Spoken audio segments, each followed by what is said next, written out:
अस्सलाम वालेकुम everyone. In the next video of free home tuition हम लोग इस प्लेलिस्ट में कवर कर रहे हैं chapter 6 of class 9th mathematics new syllabus. Okay, अब हम लोगों ने शुरू करनी है एक्सरसाइज 6.4। अगर आपके चैप्टर 6 की पिछली कोई एक्सरसाइज छूट गई है या आपने उसको करना है तो इसकी वीडियो की लास्ट में और आई बटन में प्लेलिस्ट होगी, आप वहाँ पे उस प्लेलिस्ट को क्लिक करके जो मर्ज़ी आप लेक्चर आपने देखना आप उस लेक्चर को देख सकते हैं। ठीक है, अच्छा जी। अब हमारे पास 6.4 है। उसमें पहली क्वेश्चन जो है वो ये है कि find the value of the following trigonometric ratios without using the calculator. उन्होंने हमें ट्रिग्नोमेट्रिक रेशियोज दी हुई है। ट्रिग्नोमेट्रिक रेशियोज क्या होती है मैंने पहले भी एक्सप्लेन किया हुआ है। आपके ट्राइंगल में एंगल्स होते हैं, एंगल्स को लेकर मल्टीपल रेशियोज होती हैं। For example perpendicular divided by base, base divided by hypotenuse etcetera, उनको हम बोलते हैं ट्रिग्नोमेट्रिक रेशियोज। अब उन्होंने यहाँ पर हम लोगों को वैल्यूज़ कहा है इनकी निकालने, लेकिन आपने कैलकुलेटर का यूज़ नहीं करना। अब कैसे निकालेंगे वैल्यूज़? आपको 6.4 के बिल्कुल ऊपर एक टेबल मिला हुआ है, sine theta, cos theta, tangent theta. 0 angle पे क्या वैल्यूज़ होंगी, 30 एंगल पे यानी π/6 में क्या वैल्यूज़ होंगी, ठीक है। 45 में यानी π/4 में क्या वैल्यूज़ होंगी, 60 डिग्रीज़ पे π/3 पे, 90 पे क्या वैल्यूज़ होंगी। ठीक है, अब हम इनको करते हैं सॉल्व। कैलकुलेटर का यूज़ नहीं करना है, इस टेबल से करना है, लेकिन आपको ऑफ कोर्स वो एग्जाम्स में टेस्ट में टेबल तो नहीं आएगा, तो आपको वैल्यूज़ याद करनी पड़ेंगी।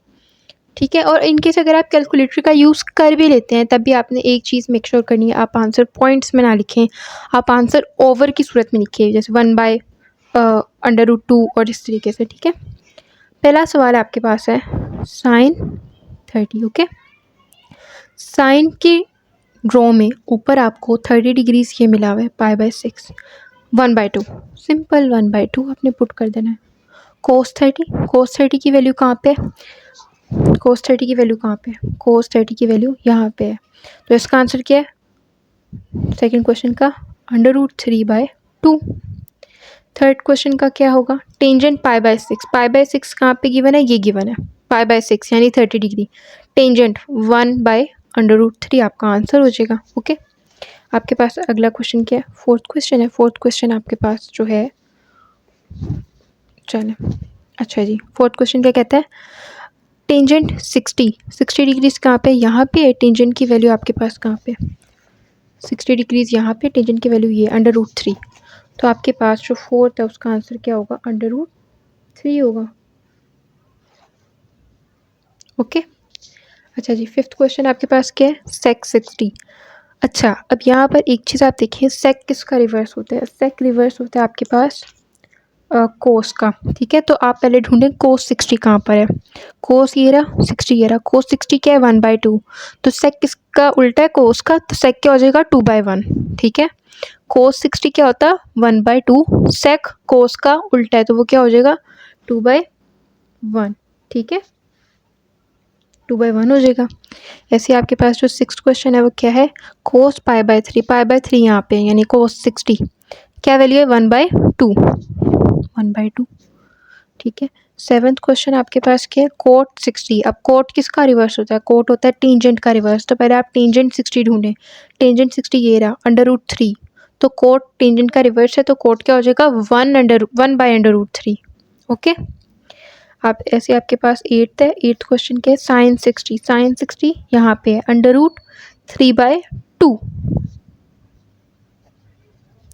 ये क्वेश्चंस बहुत इजी और बहुत सिंपल है। सेक 30, सेक किसका उल्टा होता है, सेक उल्टा होता है, हमने पहले भी डिस्कस किया है, कोस का। तो पहले आप ढूंढें कोस 30 कहाँ पे है, कोस 30 ये कोस का टेबल है, कोस 30 √3/2, सेक किसका उल्टा तो क्या हो जाएगा 2/√3।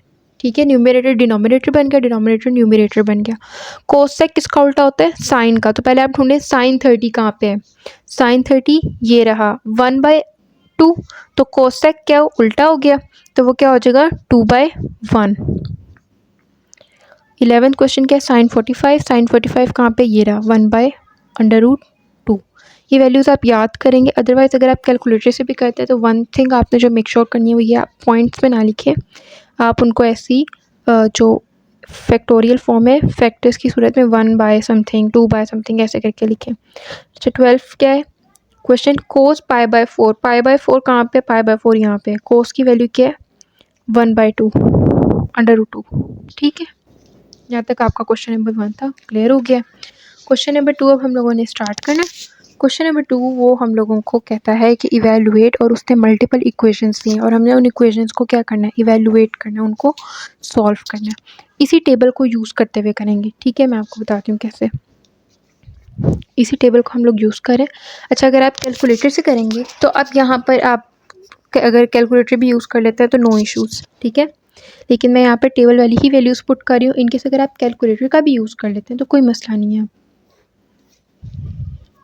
अगर आप अब जो सवाल हम करें वो आप ओवर की सूरत में नहीं भी लिखते, पॉइंट की सूरत में भी लिख देते हैं कैलकुलेटर से सॉल्व करते हुए, सो नो इश्यूज़। अच्छा जी, इवैल्यूएट में पहला हमारा पार्ट है 2 sin 60 डिग्रीज कोस 60 डिग्रीज। सिंपल आप कैलकुलेटर में क्या करेंगे, आप sin 60 की वैल्यू निकालेंगे, cos 60 की वैल्यू निकालेंगे, उनको आपस में मल्टीप्लाई कर देंगे। मैं यहाँ पे टेबल से वैल्यूज़ डाल रही हूँ, तो मैं sin 60 की वैल्यू डालूंगी, ठीक है, cos 60 की वैल्यू डालूंगी और फिर मैं उसे सॉल्व कर दूंगी। ऐसे cos 60 की वैल्यू क्या होगी हमारे पास, और फिर मैं इसको सॉल्व कर दूंगी, ठीक है। सो ऐसे ही आपके पास अब यहाँ पे सिंपल आपने कैलकुलेटर में वैल्यूज़ निकालते जाना है और आपने सॉल्व करते जाना है। तो इसलिए मैंने नोट्स खोल लिया। नेक्स्ट क्या, 2 cos π/6 sin π/6। आप कैलकुलेटर में वैल्यू निकाल लें cos π/6 की, sin π/6 की, और उन तीनों को आपस में मल्टीप्लाई कर दें।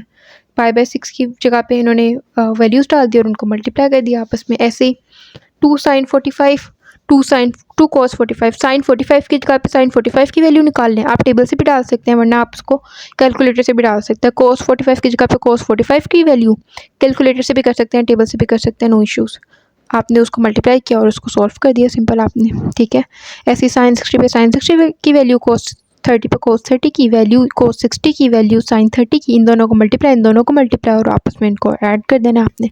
ये क्वेश्चन भी एज इट इज़ होना है, cos 60 cos 30, वैल्यूज़ निकाल लें इन दोनों की, मल्टीप्लाई कर दें। sin 60 की वैल्यू, sin 30 की वैल्यू, उनको आपस में मल्टीप्लाई कर दें, फिर उसके बाद उन दोनों को आपस में माइनस कर देंगे, ठीक है। सिमिलर टू दैट आपके पास यहाँ पे ओके यहाँ पे भी अगेन आपके पास आया है sin 60 cos 30, और आपके पास क्या, cos 60 sin 30, वैल्यूज़ डाली, कैलकुलेटर से भी डाल सकते हैं, टेबल से भी डाल सकते हैं, सॉल्व कर दिया।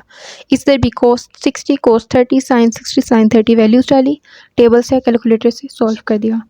टेंजेंट π/6 cot π/6, टेंजेंट π/6 की जगह पे टेंजेंट π/6 की वैल्यू, अब आपके पास कैलकुलेटर में आप क्या करेंगे, कोट क्या है π/6, आप लिख लें इसको टेंजेंट 6/π, ठीक है, टेंजेंट 6/π, क्योंकि कोट देखें ना, कोट क्या है π/6, ठीक है। आपने उसकी वैल्यू निकालनी है, तो टेंजेंट क्या होता है, उल्टा होता है ना, कोट उल्टा है टेंजेंट का, तो वो π/6 है तो क्या हो जाएगा 6/π, तो टेंजेंट 6/π कैलकुलेटर पे आप डालेंगे, क्या वैल्यू है उसकी, वैल्यू निकालेंगे और उसको डाल देंगे, ठीक है। इस तरीके से आपका क्वेश्चन नंबर 2, क्वेश्चन नंबर 2 बहुत ईजी है, बहुत ज़्यादा ईजिली चुटकियों में कर सकते हैं आप।